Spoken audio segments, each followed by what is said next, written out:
ในเวลานั้นพระเยซูเจ้าเสด็จกลับมาแขวงกาลิเลเพียบพร้อมด้วยฤทธานุภาพของพระจิตร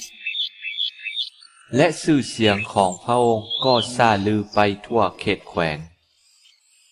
พระองค์ได้เทศสอนอยู่ในโรงธรรมต่างๆของพวกเขา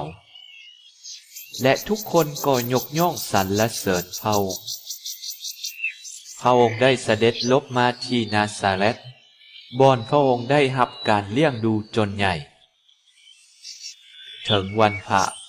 พระองค์ก็เสด็จเข้าในโรงธรรมตามเคย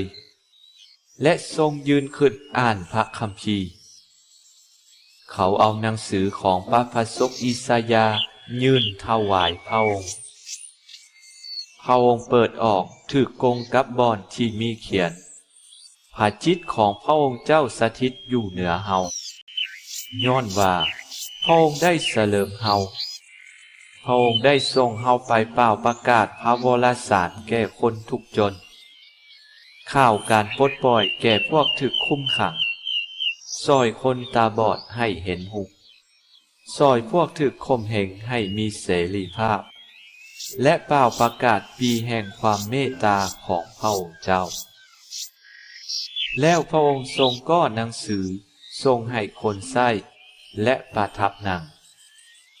ทุกคนในโรงธรรมแนมเบิ่งพระองค์จึงกล่าวว่าเรื่องในพระคัมภีร์ตอนที่หูของพวกเจ้าได้ยินนั้น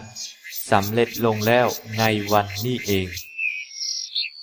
ทุกคนได้หู้เห็นเป็นพยานและพิศวงงงึดในวาจาอันจับใจ